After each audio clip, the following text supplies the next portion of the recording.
गणेश शारदा चैव सद्गुरुः सज्जनस्तथा आराध्य दैवतं गुह्यं सर्वं मे रघुनन्दनः।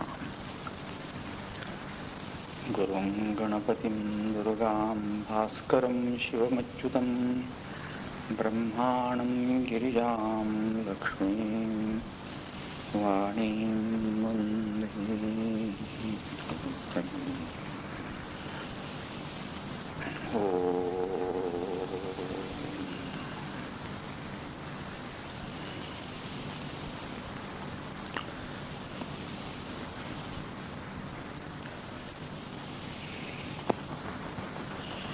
यः पृथ्वी भरवारणाय दिविजयी सम्प्रार्थितश्चिन्मयः संजातः पृथिवीतले रघुकुले माया मनुष्यो व्ययः निश्चक्रं हतराक्षसं पुनरगात् ब्रह्मत्वमाद्यं स्थिरां कीर्तिं पापहरां विधाय जगतां तं जानकीशं भजे। रामनवमीच्या दिवशीच समर्थांचा अवतार झालेला तुम्हाला सर्वांना माहीतच आहे. तस्मिं स्तज्जने भेदाभावात समर्थांचा अवतार रामनवमीला का व्हावा, त्यात काहीतरी गूढ असलं पाहिजे. अशा ज्या दैवी घटना असतात त्यात निगूढ असं तत्व सामावलेलं असतं.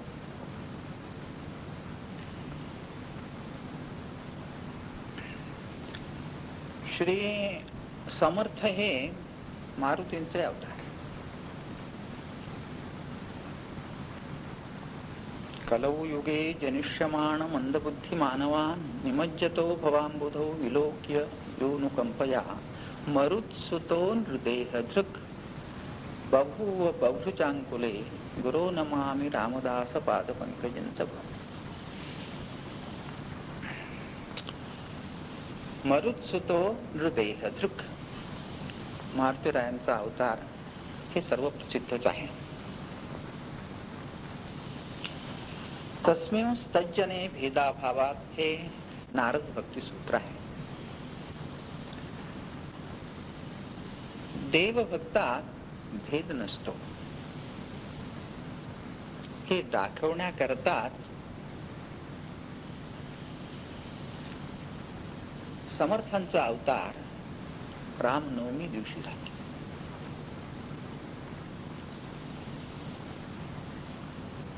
उपासक उपासना करून उपासनेशी तादात्म्य पावलेले असतात. राम एव परब्रह्म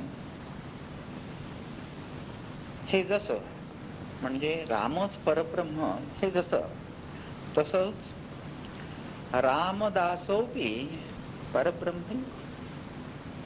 रामदास हे सुद्धा परब्रह्मच आहेत. हे रामानेच प्रगट केलं. बरं, कशामुळं? आपल्या त्या जन्मकाळीच त्यांचा जन्म दाखवून हे जगात प्रगट केले. रामो विग्रहवान धर्मः हे जसं, तसंच रामदासोपी विग्रहवान धर्मः हे रामाने दाखवून दिले की भक्त माझ्याशी अभिन्न असतात, ते वेगळे नसतात.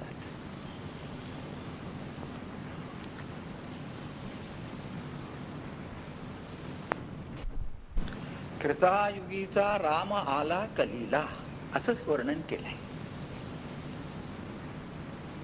रामदास दासो राम एव असं हे वैभव रामसेवेनं लाभतो. हो,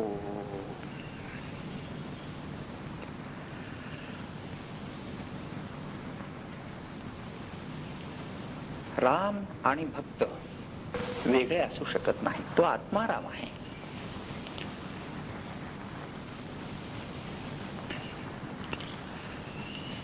असं हे निगूढ तत्व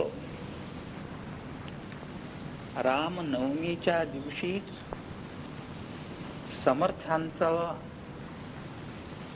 श्री रामदासांचा अवतार होण्याकरता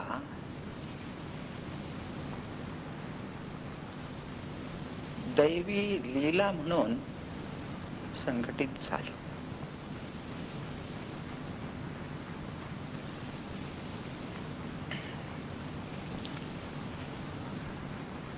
तात्पर्य, रामदास चतुरक्षरी मंत्र जप वारंवार सच्चित सुख घन, असं त्याचं वर्णन केलंय. समर्थाने काय केलं? त्यांच्या शब्दात सांगायचं झालं तर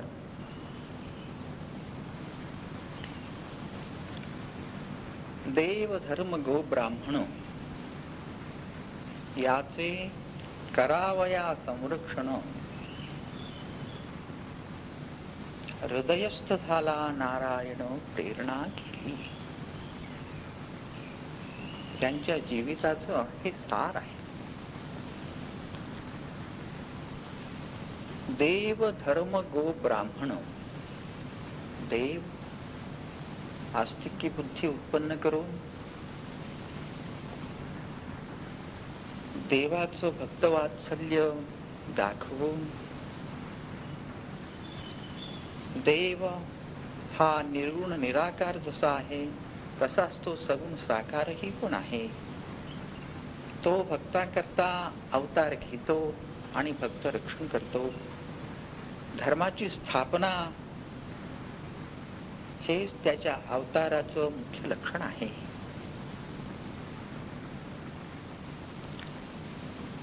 हे दाखवून देऊन थोडस पुढे जाऊन बोलायचं म्हणजे ते आनंदघन स्वरूपच तुम्हा सर्वांचं आहे, त्याची धारणा धरा आणि भवसागर हा संसार समुद्र तरा. देव धर्म गो ब्राह्मण, देव या शब्दाने अशी ही आस्तिक्य बुद्धी आणि देवाच्या भक्तीचा गौरव, त्याची फलश्रुती आपल्या जीवनाने दाखवून लोकांचा विश्वास वाढवत, हे सर्व कार्य देव या शब्दात सामावलेलं आहे. भक्तीचे नियोगे देव निश्चये पावती, मानव ऐसा आहे अभिप्राव ग्रंथी. तेव्हा भक्तीचे नियोगे देव निश्चये पावती मानव, भक्तीच्या योगाने देवाची प्राप्ती हमखास होते, त्यात संशय म्हणून नाही. हे तत्व त्याने जीवनभर उकळून दाखवलं. मनी धरावे ते होते, विघ्न अवघेची नासवली जाते, कृपा केलिया रघुनाथ ही प्रचित येते. सामर्थ्य आहे चळवळीचे, जो जो करील तयाचे, परंतु तेथे भगवंताचे अधिष्ठान पाहिजे. भगवंताची कृपा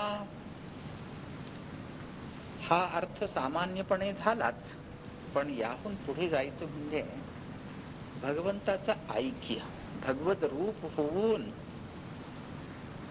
कार्य कर, आणि ते निष्कंटक असणं हे स्वाभाविक आहे. तत्तेयो मुक्तावतारेषु तत्प्रकाशो मुक्तावतारेषु, असं एक सूत्र आहे. तत्प्रकाशो मुक्तावतारेषु, त्या परमात्म्याचाच प्रकाश मुक्तांच्या ठिकाणी आणि अवतार्यांच्या ठिकाणी प्रगट होतो. अवतारी परमात्मा रूपच असतात आणि मुक्तही पण परमात्मा रूपच असतात. सयोह वै तत्परमं ब्रह्मवेद ब्रह्मैव भवति.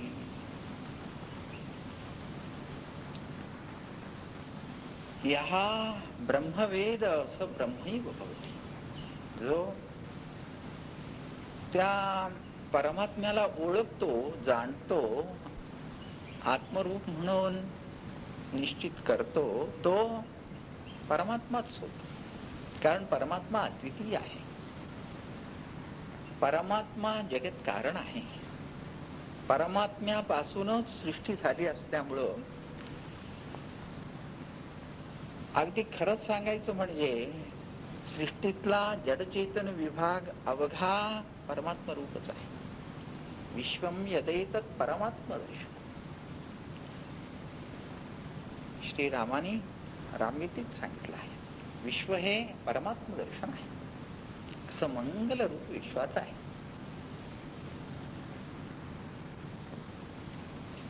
तेव्हा रामदास म्हणजे कुणीतरी एक दासभावाने राहणारे सामान्य मनुष्य अशी भावना करू नये.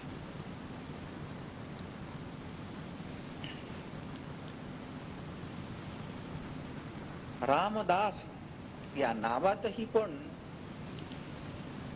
फार मोठा अर्थ साठवलेला आहे. बरं, राम दास, दास हा राम होतो हे तत्व यात दाखवून दिलं आहे.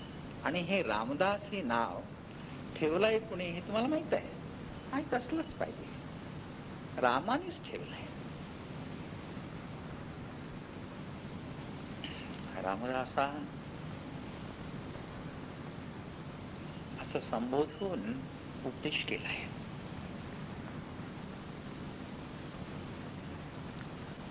तेव्हा रामदास या नावाचा कोणीतरी एक मनुष्य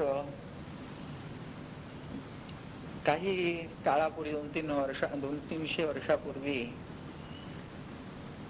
झाला आणि त्याने काहीतरी केलं असं उडत अबद्ध प्रलाप करणं हे योग्य नव्हे.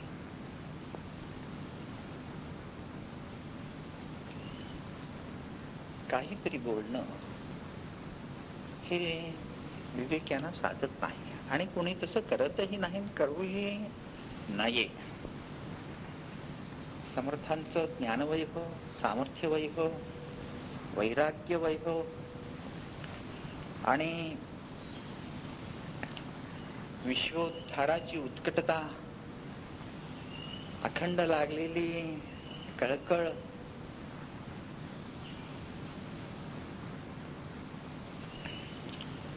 रामाचा तो दास झालो मी पावन, पतित तो कोण उरो शके,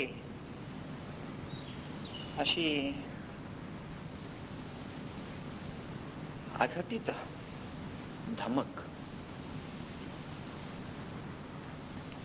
सर्व ही आदर्श गुण आहेत. आयुषी ही समर्थ पदवी विवेकीची होती. सर्व प्रकारचा विवेक आणि सामर्थ्य ज्यांच्या ठिकाणी असतं त्यांनाच समर्थ हे नाव प्राप्त होतं. नावाप्रमाणे क्रिया असते. नाव हे वाचक म्हणजे वाच्य अशा, नामी अशा त्या पुरुषाचं संबंध, जीवन, त्याचं सामर्थ्य, त्याची धर्मनिष्ठा, ज्ञान, वैराग्य, ईश्वरभक्ती, आत्मनिष्ठा, लोकोद्धाराचा क्रम, सदाचरणाचा नित्यपाठ, धर्ममूर्तित्व, हे सर्वही त्या विशेष व्यक्तीचे हे सर्वही गुणधर्म त्याच्या नावात साठवलेले असतात. म्हणूनच नाम तारक होते. रामदास चतुराक्षरी मंत्र जप वारंवार असं रंगनाथाने सांगितलं, कळवलं, उपदेशिलं. त्यात तत्व आहे.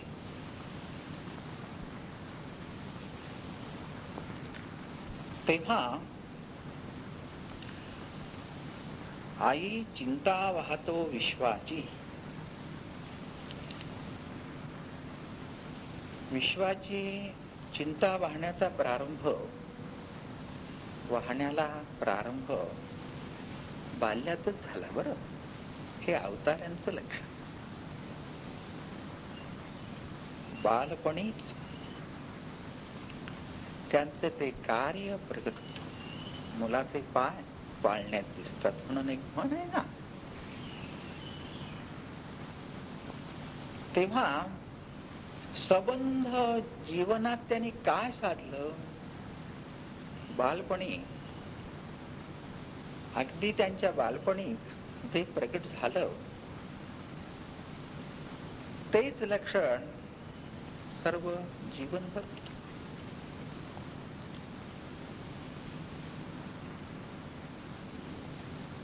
तीन वर्षाची बुद्धी म्हणजे वयाच्या 3ऱ्या वर्षात जी बुद्धी असते तीच बुद्धी संबंध जीवनभर टिकून असते, अशी एक म्हण आहे.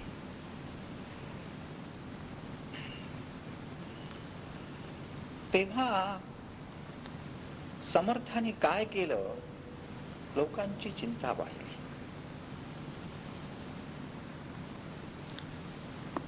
त्यांच्या वाङ्मयातच प्रसिद्ध आहे.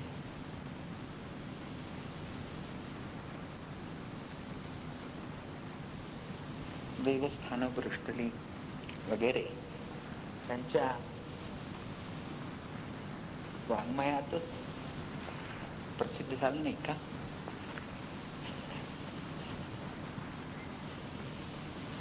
ब्राह्मण्य नष्ट झाली, ही कळकळ त्यांच्या हृदयात जागती ज्योत होती. आणि आधी केले मग सांगितलं, हे त्यांचं व्रीत आहे. नुसती काळजी करतच ते राहिले नाहीत.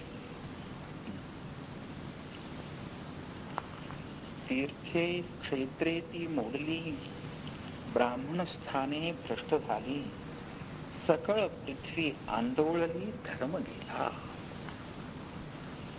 अशी त्यावेळची स्थिती होती. आणि तो धर्म स्थापन करावा म्हणून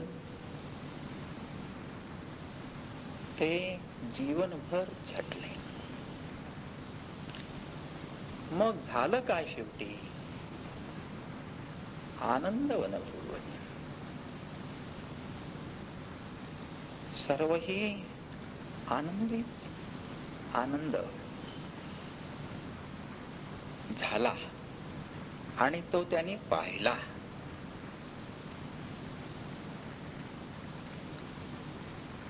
धर्मकारण हे केवळ लंगडा असत.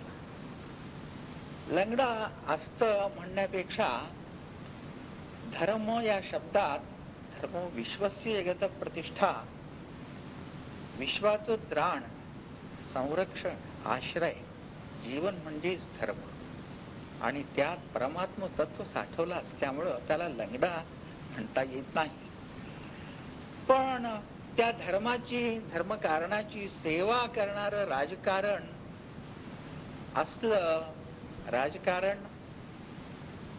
राज्य शासन त्या धर्माला अनुकूल असलं, म्हणजे धर्माची सेवा करणारं असलं तर धर्माचा प्रभाव अधिक पडतो. आणि राज्य शासन जर धर्माविरुद्ध असलं तर धर्माचा प्रभाव तितका पडत नाही. का हो पडत नाही? धर्म असा जर बलवान आहे तर त्याचं सामर्थ्य जातं कसं? कुठे लपतं? लपत नाही, जात नाही. धर्मो नित्य, धर्म हा नित्य आहे. असं जरी असलं, अमृत हे अमर करतं हे ठीक आहे, निश्चित आहे, पण प्यायला पाहिजे ना. न पिताच मरणोन्मुख झालेला मनुष्य कोणीतरी अमृताची निंदा करू लागला तर ते त्याचं मूर्खपण आहे. असाच न्याय यात आहे. बरं, धारणा धर्म इत्याहु धर्मो धारयते प्रजाः यस्यात् धारण संयुक्तः सधर्म इति निश्चितः. धारणा धर्म इत्याहु, धर्म हा धारण करणारा आहे. धर्मो धारयते प्रजाः, प्रजेचं धारण पोषण पालन संरक्षण उद्धरण सर्व दृष्टीनं धर्म हा जीवन रूप आहे.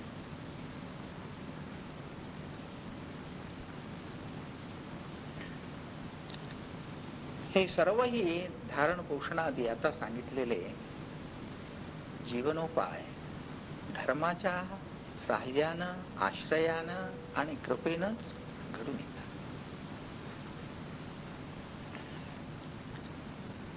यस्यात् धारण संयुक्तः, सर्वतोपरी अभ्युदय आणि निश्रेयस. यतोऽभ्युदय निश्रेयस सिद्धिस्स धर्मः. अभ्युदय उत्कर्ष जीवन, उत्कृष्ट जीवन, जीवनाचा उत्कर्ष.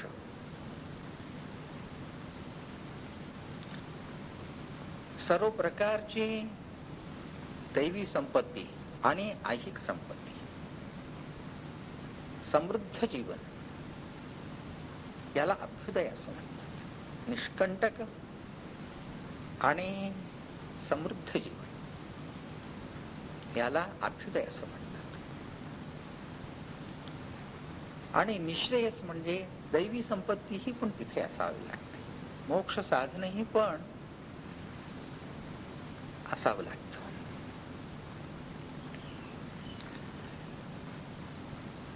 ऐशिक जीवन हे मोक्ष साधनाने संपूर्ण होतं आणि समृद्ध ठरतं.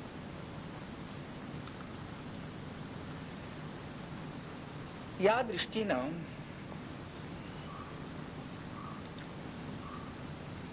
धर्माचं पालन केलं की धर्माचा प्रभाव काय हे अंगी बांधतोच. प्रभाव अंगी बांधल्याशिवाय राहत नाही.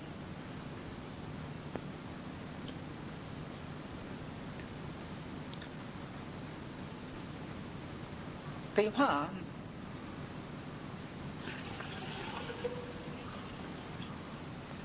धर्माचं आचरण आम्ही केलं तर आमचं पालन तो करेल का नाही. मानो धर्मो हतो वधीत, धर्म एव हतो हंती, धर्मो रक्षति रक्षितः. तस्मात् धर्मो न हंतव्यः, मानो धर्मो हतो वधीत. धर्म एव हतो हंती, धर्माचा नाश झाला याचा अर्थ असा, धर्मो नित्यः, धर्माचा नाश कधीच होऊ शकत नाही. धर्मस्य प्रभुरच्युतः, धर्माचा प्रभू हा अच्युत आहे, अविनाशी परमात्मा आहे. धर्मो धर्मविदुत्तमः, धर्मकृत धर्मगुप् धर्मी, धर्मो धर्म विवर्धनः. परमात्मा धर्मकृत आहे, धर्मकृत धर्मगुप्, धर्माचं रक्षण करणारा आहे. धर्मी हा धर्म ज्याच्यापासून झाला आणि ज्याचा धर्म तो प्रभू परमेश्वर परमात्मा.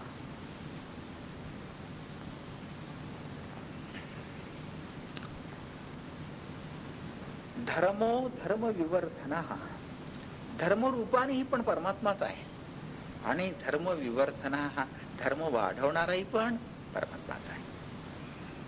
यदा यदा हि धर्मस्य ग्लानिर्भवति भारत अभ्युत्थानम् अधर्मस्य तथा तदात्मानं सृजामि. ग्लानी म्हणजे यदा यदा हि धर्मस्य ग्लानिर्भवति भारत, नाश हा न, ग्लानी. धर्माचा नाश होऊ शकत नाही, ग्लानी होते. म्हणजे धर्म मलिन होत नाही, धर्माची ग्लानी होत नाही, धर्माचा नाश होत नाही. धर्माच्या भावनेची ग्लानी मनुष्यांच्या ठिकाणी, धार्मिकांच्या ठिकाणी, त्या धर्माच्या अनुयायांच्या ठिकाणी घडून येते. धर्माचा नाश नाही, धर्माची ग्लानी नाही. त्या धर्माच्या अनुयायांच्या ठिकाणी धर्मश्रद्धा कमी झाली तर ती धर्मग्लानी म्हणून घेते आणि तीच धर्मग्लानी धर्मनाश म्हणून घेते. धर्माचा नाश होऊ शकत नाही, धर्मश्रद्धेचा नाश, धर्मश्रद्धेची ग्लानी. अशी जेव्हा लोकांच्या मनात दिसून येऊ लागते, लोकांच्या आचरणात दिसून येऊ लागते,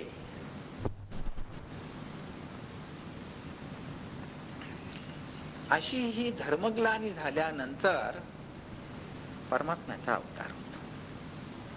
धर्म एव हतो हंती, याचा अर्थ धर्माचा नाश होऊ शकत नाही आणि तो करू म्हणेल तरीही होऊ शकत नाही. धर्म हे परमात्म्याचं स्वरूप आहे, धर्म हा परमात्म रूप आहे. तेव्हा धर्माचा नाश होऊ शकत नाही. सुखम वांछन्ति सर्वेपि तच्च धर्मे प्रतिष्ठितम् तस्मात् धर्म सदा कार्यः सर्ववर्णैः प्रयत्नतः.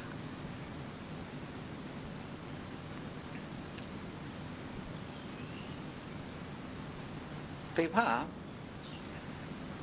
सुखम वांछन्ति सर्वेपि, सर्वांनाही सुखाची इच्छा आहे, सर्वांची धडपड सुख प्राप्ती करता आहे, हे अगदी सूर्यप्रकाशा इतकं स्पष्ट आहे. पण सुखाचा मार्ग चुकला, सुख साधन नाहीस झालं आणि दुःखाच्या प्राप्तीची साधनच परोपरी हातून घडू लागली तर दुःख प्राप्त होणं हे स्वाभाविक आहे. ते धर्माने होत नाही, धर्माच्या त्यागाने ते दुःख.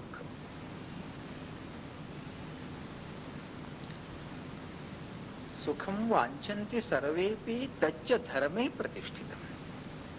ते सुख धर्मात आहे.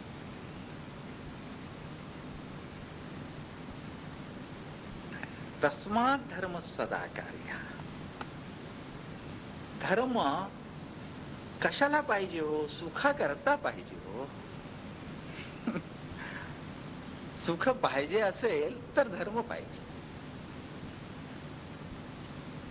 आम्ही धर्म सोडला तर काय होईल? काय होईल? दुःखभागी व्हाल, स्पष्ट आहे.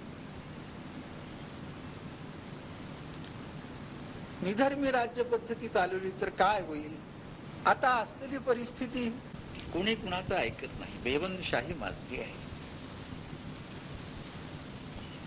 अन्न समृद्धी नाही, तृप्ती नाही, शांती नाही, आरोग्य नाही, दुष्काळ, कर्ज वाढता आहे. कर्ज बाजाराचं जीवन म्हणजे अत्यंत निकृष्ट, त्याला महत्व थोडं सुद्धा नसतं. जगाच्या बाजारात बिनकिमतीची वस्तू जगाच्या बाजारातली ती बिनकिंमती वस्तू, त्याला किंमत नसते. दारिद्र्य, दुष्काळ, अनीती बोकाळते. धर्म म्हणजे नीती, आणि धर्म गेला तर का नीती. अलीकडच्या लोकांना वाटतं की अखिल मानवजात एक असं मानणं म्हणजे फार उच्च भूमिकेचा मनुष्य होणं आहे.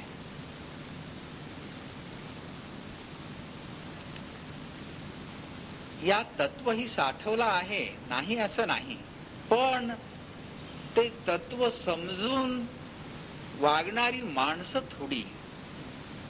अलीकडच्या काळात धुरीण म्हणून घेणारी, मला वाटतं आंचवली आहेत सर्व. त्यांना ते परिज्ञान नाही. अखिल मानवजात एक याचा अर्थ अखिल मानव जातीतून व्यापून असणारं आत्मतत्व एक असा अर्थ त्याचा.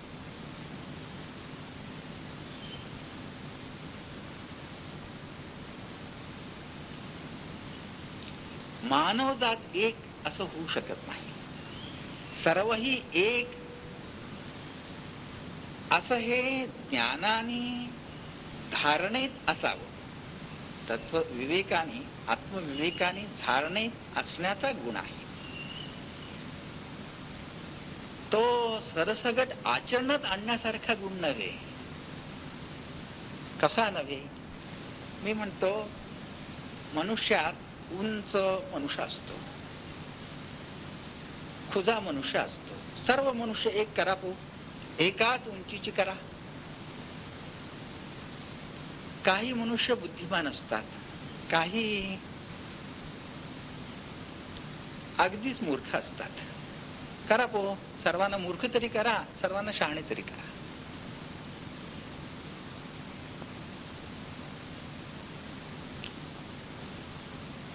सर्वांना एक रूप देता येत नाही जगात. भिन्नत्व हा जगाचा स्वभाव आहे, आणि त्याच्यापासून अनेकत्व हे दिसून येणंही पण साहजिकच आहे. त्यात असणार तत्व मात्र अद्वितीय आहे. एक एव हि भूतात्मा एकधा अनुदृष्टव्य, एकदैवानुदृष्टव्य असं श्रुतीचं सांगणं आहे. अद्वितीय आत्मदृष्टीनं चोहीकडे बघावं असं सांगितलंय, करावं असं सांगितलेलं नाही. करणं हे कसं शक्य आहे? अंड, जार, स्वेद, उद्भिज अशा 4 खाणी आहेत. या एकच करू शकाल का? मनुष्य जातीत सुद्धा त्यांचे गुणधर्म वेगळे वेगळे असतात. सर्वच आपल्या अधिकारानं समान अधिकारी असे झाल्यानंतर सर्वच राष्ट्रपती होऊ शकत नाहीत. एखाद्या वेळी राष्ट्रपती इतकाच अधिकार अनेकांच्या ठिकाणी असला तरी दैवाने एखादाच होतो. सर्वांना ते पद प्राप्त होत नाही का? त्याच्या ठिकाणी तो योग आहे म्हणून. सर्वच मुख्यमंत्री होऊ शकत नाहीत. आणि समत्व या दृष्टीनं सर्वांनाच मुख्यमंत्रित्व द्यावं म्हणून एखाद्या उदार मनाच्या माणसाला वाटलं त्याला ते करणं शक्य आहे का? मुख्यमंत्र्याला वाटलं आपल्या उदार मनाच्या त्या स्वभावाने की सर्वांनाच मुख्यमंत्री करून टाकावं, कारण सर्व सारखे का नाही, मनुष्य मात्र सारखा म्हटल्यानंतर मीच एकानं मंत्रित्व का करावं, का बरं करावं? सर्वांनाच मंत्रित्व द्यावं. राष्ट्रपतीला वाटलं सर्वच राष्ट्रपती करावेत. राष्ट्र चालेल का? अधिकारी वर्ग जर आपल्या हातात अधिकार न ठेवता सर्वांनाच अधिकार दिला, अधिकारी वर्गानं सर्वांनाच अधिकार दिला, तर चालेल का? व्यवस्था होईल का? राज्य चालेल का? आज्ञाकारी आणि आज्ञाधारी हा जगाचा नियम आहे. दोघेही एक होऊ शकत नाही. एक झाले तर जीवन चालणार. व्यावहारिक जीवन हे भेदानेच चालणार आणि आध्यात्मिक जीवन एकत्वानंच वागणार. असं हे नैसर्गिकच आहे. यात हात घालू नये. समत्व याचा अर्थ मानसिक आहे, आचरणात आणता येत नाही.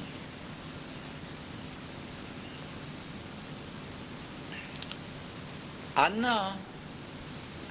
आणि गवत दोन्ही सारखं होऊ शकत नाही.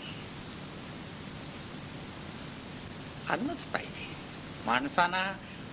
त्यांना ते योग्य तेच द्यायला पाहिजे. आम्हाला काय, आम्ही ज्ञानी सर्वसारखे म्हणून आज गोठ्यातल्या गुरांना जसं गवत घालण्यात येत आहे, त्याचप्रमाणे समत्वानं माणसांनाही पण चालण्यात येईल.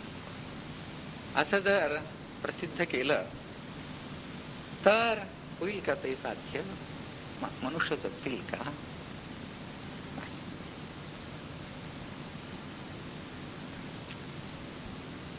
तेव्हा त्यांचा अभ्यास बघावा लागतो. त्यांचा जन्म ज्या कुळात झालेला असेल त्या कुळातलं वर्तन बघावं लागतं. ते जीवन आहे त्यांचं. श्रीमंताच्या पोराला कण्या घातल्या तर उचलणार नाहीत आणि प्रकृती बिघडेल, कारण तो दुधा तुपातूनच वागलेला असतो.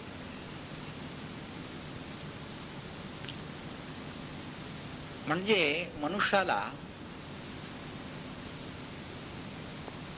आणव, कार्मुक आणि माई असे 3 स्वभाव असतात. आई बापाचे गुणधर्म, त्याच्या पूर्वजन्मीचं कर्म, संगतीचा दोष, शिक्षण, अनानुकूलता, अनुकूलता, असं पुष्कळ त्याच्या पाठीमागे असतं. ते सर्वही लक्षात घेऊन त्याचं ऐशिक आणि पारलौकिक जीवन यशस्वी व्हावं म्हणून प्रयत्न करावा लागतो. संसर्गतो दोष गुणा भवन्ति. संसर्गाने सत्संगतीनं मनुष्य सज्जन होतो आणि दुस्संगतीनं मनुष्य दुर्जन होतो. तेव्हा संगती दोषानं मनुष्य नासतो. म्हणून सत्संगती हवी. सज्जनांचं रक्षण करायला पाहिजे आणि त्यांचा आदर्श पुढे ठेवून इतरांनाही उन्नत करायला पाहिजे. सज्जनांनी दुर्जनाबरोबर वागावं आणि दुर्जनासारखं राहावं असा जर नियम केला राज्य शासनानं, तर दुर्जनांना आदर्श म्हणून कोण राहील? आणि असं आहे, वाईट गुण लवकर जडतात स्पर्शरोगाप्रमाणेच. आणि सज्जन जर दुर्जनात मिळाले, असंस्कृत मनुष्यात वागले, तर त्यांचं श्रेष्ठत्व उरत नाही. ते जर दुर्जनांची सेवा करू लागले तर त्या दुर्जनत्वाचा पगडा त्यांच्यावर बसतोच. पाण्यासारखा धर्म आहे चित्ताचा. जो रंग त्यात मिळवावा तसं ते होतं. शुद्ध पाणी न ठेवता त्यात जर काळा रंग घातला तर ते काळ्या रंगाप्रमाणेच दिसेल. असं सज्जनाची ही एक पार्श्वभूमी, हा एक आधार कायम नाही ठेवला आणि सर्वसारखं म्हणून सारवून टाकलं तर राष्ट्र उन्नत होणार नाही. जीवन मनुष्यांचं खालावेल. सज्जनांना पृथक ठेवायला पाहिजे. त्यांना यांच्यातून मिसळू देणं म्हणजे निधीचा लाभ झालेला घालवून टाकून दारिद्र्य दुःख बघू नये. आणि सज्जनत्व सुद्धा जन्माने, वंश पारंपरेनं, जातीनं असं हे पाहावं लागतं. कारण रक्ताचे संस्कार फार असतात, याचा परिणाम फार होतो लोकांवर. आज नाही उद्या रक्ताचा संस्कार वर मान केल्याशिवाय राहत नाही. हे सर्व लक्षात घेऊन जन्मानं,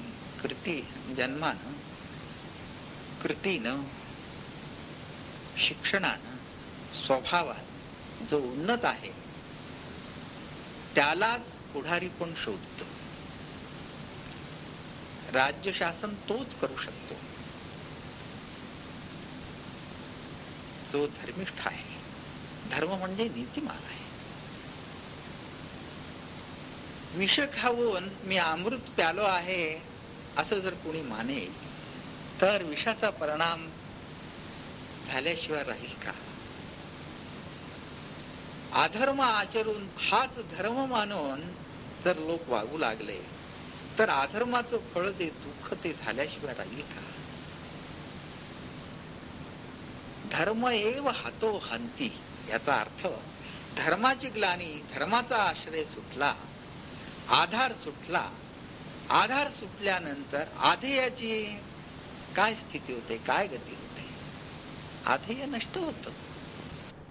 तो सदोदित आपल्या ऊर्जित अवस्थेनच राहतो. तो आनंद रूप आहे, स्वयंप्रकाश आहे. तो परमात्म्याच्या वाणीरूप वेदानं प्रगट झालेला आहे आणि परमात्म्याच्या सत्तेनं आणि प्रकाशानंच तो प्रकाशला आहे. पण त्याचं पालन आम्ही केलं म्हणजे त्याचं रक्षण केलं असं म्हणावं लागतं. एक व्यावहारिक भाषा आहे, पण त्यातला अर्थ म्हणजे त्याचं रक्षण करण्याकरता आम्ही निपजलो नाही, आमचं रक्षण होण्याकरता त्याचा अवतार आहे. आर्य धर्मात जितक्या विभूती झाल्या, जितक्या आदर्श व्यक्ती झाल्या, ब्राह्मण, क्षत्रिय, वैश्य, शूद्र या चहुवर्णातून, इतकंच नव्हे पंचम वर्णातून सुद्धा, आणि युरोपियन सुद्धा इथे येऊन निर्विषय सुखाचा अनुभव घ्यावा आणि धर्माच्या, त्या आर्य धर्माच्या, सनातन वैदिक धर्माच्या तत्वाचा अभ्यास करावा. ती तत्व अंगवळणी पाडून आत्मीय सुखाचा लाभ करून घ्यावा म्हणून युरोपियन कितीतरी आज हिंदुस्थानात साधन करीत आहेत. हे कशाचं फळ?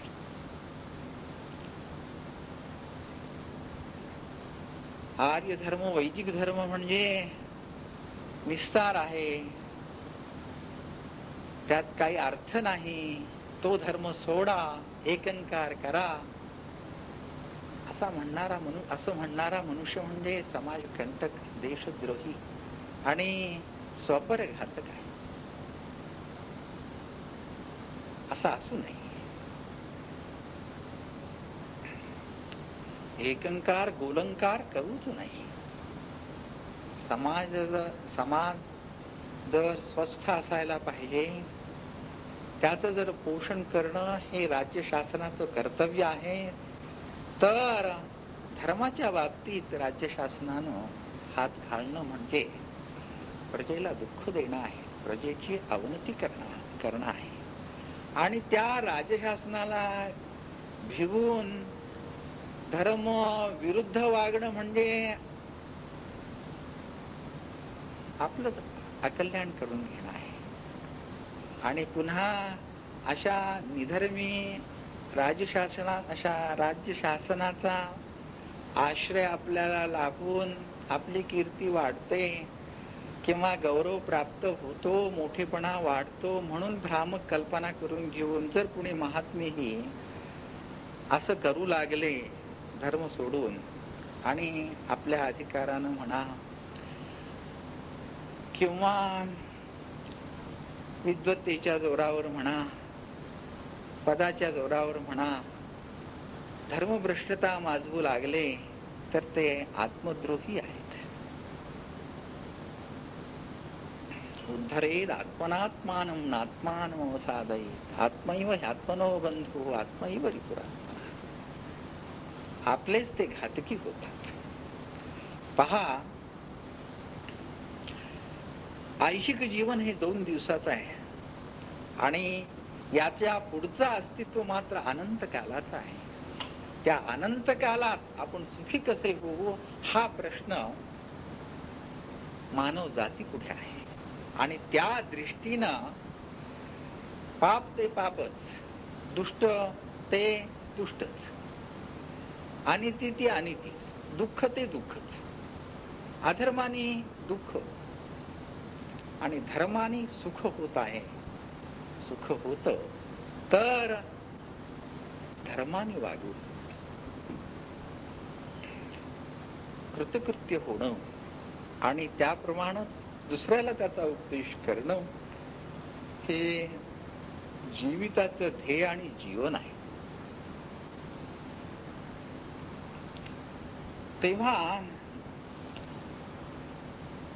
तस्मात् धर्मो न हंतव्यः असं असल्यामुळं धर्माचं रक्षण करावं, धर्मश्रद्धेचं रक्षण करावं, धर्मनिष्ठेचं रक्षण करावं. लोकांच्या ठिकाणी जो धर्माचा विश्वास असतो तो वाढवावा, नाहीसा करू नये. महात्म्यांनी, राज्यशासकांनी अथवा पुढाऱ्यांनी त्यांचा तो धर्म आहे. आणि आर्य धर्माची महती ही आज कुणीतरी रचून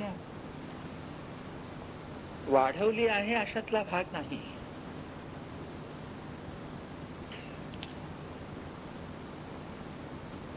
हा धर्म अनादि आहे, सनातन धर्म म्हणून घेतो. असो, तेव्हा समर्थाने धर्म स्थापला आणि कृतकृत्य होऊन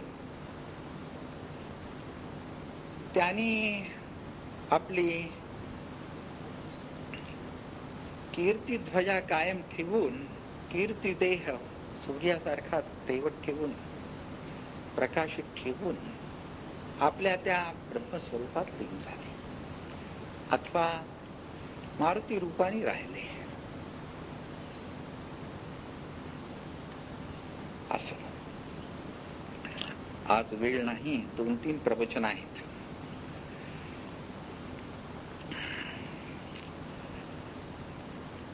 राम आणि रामदास हे दोघेही आणि रामदासासारखेच जे महात्म्य आहेत ते सर्वही रामरूप आहेत, धर्मरूप आहेत, जगत कल्याणकारी कारक आहेत, धर्मोद्धारक आहेत. याही काळी असे महात्मे उदयाला येऊन त्यांच्या हातून धर्मस्थापना होऊन हे सर्वही जग विश्व सुखी होवो अशी मी प्रार्थना रामरायाच्या आणि श्री समर्थांच्या चरणी करतो. आणि ही प्रार्थना लवकरच सफल हो. सद्गुरु समर्थ रामदास स्वामी महाराज की जय. जय जय रघुवीर समर्थ.